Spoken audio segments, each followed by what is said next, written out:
Social மீடியால பல விஷயங்கள் தினம் தினமும் ட்ரெண்ட் ஆகும். இப்படி ட்ரெண்ட் ஆகிறது மூலமா பல பேர் வைரலாகி மக்கள் மத்தியில பிரபலமாகி இருக்காங்க. சிலருக்கு ஒரு படி மேல போய் சினிமால நடிக்கவே வாய்ப்பு கிடைச்சிருக்கு. அப்படி சோஷியல் மீடியா மூலமா வைரலானவங்க தான் பலூனாக்கான அழைக்கப்படுற அரோரா சின்க்ளர். இவங்க ப்ரொஃபஷனே மாடலிங் அப்படிங்கிறதுனால பிகினி ஷூட் மூலமா வைரலானாங்க. சமீபத்துல அவங்க யூடியூப் சேனல்ல இவங்க மார்பகத்தை பத்தி வந்த கமெண்ட்ஸ்க்கு ரியாக்ட் பண்ற விதமா அவங்க செஞ்ச செயல் சோஷியல் மீடியால வைரலாகவே பலருமே இவங்களை யாருன்னு தேடி இப்ப ஃபாலோ பண்ணிட்டு வராங்க. 20,000 ஃபாலோவர்ஸ் மட்டும் இருந்த இவங்க இன்ஸ்டாகிராம் அக்கௌண்ட்டை இப்போ கிட்டத்தட்ட 6 லட்சம் பேர் ஃபாலோ பண்றாங்க. 2000 சப்ஸ்கிரைபர்ஸ் மட்டுமே இருந்த இவங்க யூடியூப் சேனல்ல இப்போ 1 லட்சத்துக்கும் மேல சப்ஸ்கிரைபர்ஸ் வந்துட்டாங்க. இப்படி வைரல் ஆகிட்டு இருக்கிற அரோரா சின்க்ளர் சமீபத்துல இத பத்தி பேசியிருந்தாங்க. அதுல அவங்க என்ன சொல்லியிருந்தாங்கன்னா, தொடர்ந்து என் மார்பகத்தை பத்தி கமெண்ட்ஸ் வந்துட்டே இருந்துச்சு, அதனால உணர்ச்சி வசப்பட்டு அப்படி பண்ணிட்டேன். இந்த கிளிப் எக்ஸ் பிளாட்ஃபார்ம்ல வைரல் ஆகிற விஷயம் நான் வியட்நாம்ல இருந்ததுனால எனக்கு அப்போ தெரியாது. நிறைய பேர் என்னோட போஸ்ட்ல கமெண்ட் பண்ணாங்க. அவங்க கிட்ட அதுக்கப்புறம் லிங்க் கேட்டு என்னோட போட்டோகிராஃபர் மூலமா தான் என்ன வைரல் ஆகுது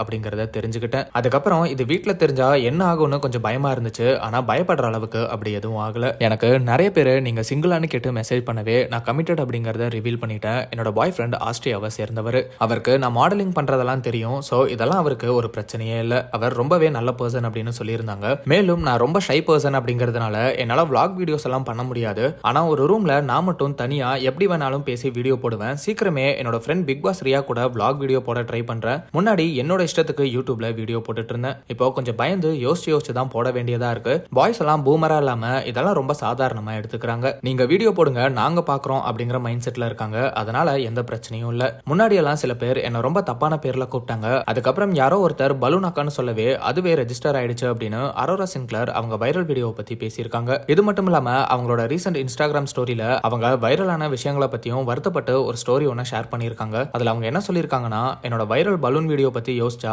வினோதமா தான் இருக்கு. ஒரு பக்கம் குறைஞ்ச நேரத்துல இவ்வளவு ஆடியன்ஸ் எனக்கு கிடைச்சிட்டாங்கன்னு சந்தோஷமா இருக்கு. இன்னொரு பக்கம் ஒரு மாடலா குறைஞ்ச எஃபோர்ட் மட்டுமே போட்டுட்டு இருக்கிற எனக்கு இவ்வளவு ஆடியன்ஸ் கிடைச்சதுக்கு எனக்கு தகுதியே இல்ல. என்னை விட நல்ல திறமையான நிறைய ஆர்டிஸ்ட் இருக்காங்க. அவங்களுக்கு தான் இது எல்லாமே கிடைச்சிருக்கணும். சீக்கிரமே என்னோட யூடியூப் சேனல்ல இந்த பலூன் கிளிப்பை பத்தி பேசுறேன். அதை பத்தின டீடைல்ஸையும் அதுல கண்டிப்பா சொல்லுவேன் அப்படின்னு அரோரா சின்க்ளர் இப்படி வைரல் ஆனது சந்தோஷம் அப்படின்னாலும் அது ஒரு வகையில உறுத்தலாவும் இருக்கு அப்படின்னு சொல்லியிருக்காங்க.